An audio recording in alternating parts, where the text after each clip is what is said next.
Hello. I hope your day has been wonderful, has been great. Yeah, God has been so faithful to us. We are going towards the mid of the month of May. It has been God's goodness. If you are alive today, it's God's privilege, it's a goodness from God. It's not that we merited it, but it's just that He wants to show us mercy. And today I was also reading First Kings, and something came to my mind. I just say, let me just share it with my friends. It was about the man called Jeroboam. If we remember the history of Jeroboam, he was a servant in the palace. He was actually working for Solomon. But because Solomon didn't do right in the eyes of the Lord, so God wanted to punish him, he decided to take 10 tribes from Israel to give to Jeroboam, a nobody. And when the prophet was talking to him, the prophet was specific. He said that the Lord will give you tribes, but you will follow the Lord the way David followed the Lord, with all your heart. But you know what? I don't want to bore us with the story of how it happened, how God allowed Rehoboam to make mistake and the rest of them, and that throne came to that man. And what did the man do with it?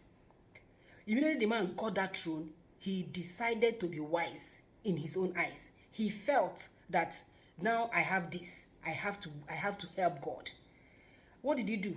He stopped the children of Israel from going to where God assigned for worship.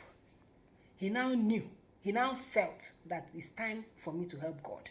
If I allow these people to be going there to sacrifice, one day they will turn and follow the household of David. So in what way have you been trying to help God? What position has God brought you into? What promises had God given to you? But you feel that, yes, you are the one that will help God to bring it to fruition. You don't want to wait on God. You don't want to pray it out. You don't want to, the Bible said that the arm of flesh will fail us. The same thing happened to Rebecca. When she was pregnant for Esau and Jacob, she went to inquire and they told her, look at this, look at that. He decided to help God. And what happened? He ended up delaying Jacob for a number of years.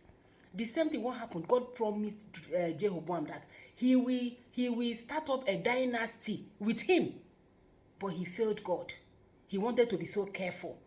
In that office, in that marketplace, how careful are you? You don't want to overdo things. You see, this Christianity, we do it with wisdom. You don't want to come out fully for Jesus. How good is your consecration? Are you this type that said, if you don't apply wisdom, you will beg in this town? No. God has brought you to a particular place. You feel, I have to maintain this height. And how do you maintain it? By compromising.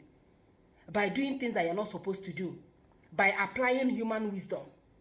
The Lord that put you to a particular place, He's the one that will also help you. When you decide to help yourself, when you decide to be wise in your own eyes, when you decide to be careful, so that when you sit down and consider as a man, you will lose the full package of God's promise. So, in this month of May, give yourself completely, abandon yourself to this God.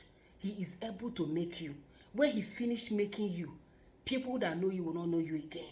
Even when everything, parameter is saying, do it this way, this is the way it is done, follow Jesus. Nobody has ever followed Jesus and missed the way. Jesus loves you. He wants you. He wants to make you. He wants to give you the kingdom. He wants to give you everything. Everything you are looking at, you're pursuing, they all belong to Jesus. He gives it to whoever he wills to give, and is willing to give it to you. So in this month of May, as you go about, remember who you are. If you're a child of God, do not compromise. Don't be wise in your own. And that thing He gave you, He is able to maintain it. If you're not a child of God, just as I always say, Jesus is always waiting. His hands are open, waiting for you, knocking, calling you, my daughter, my son, come. And if you come, you can never remain the same. Jesus loves you. I love you. He's waiting for you. If you are giving your life to Christ, I beg, hold on. If you have not given your life to Christ, this is the appointed time. When you hear His voice, do not harden your heart. God bless you. This month of May, the Lord will overturn. He will overturn. He will overturn until it comes to you. The Lord will bless you. He will lift you beyond your imagination. He will do what you cannot do for yourself. Thank you. Go there. Enjoy. See you at the top. God bless you. I love you.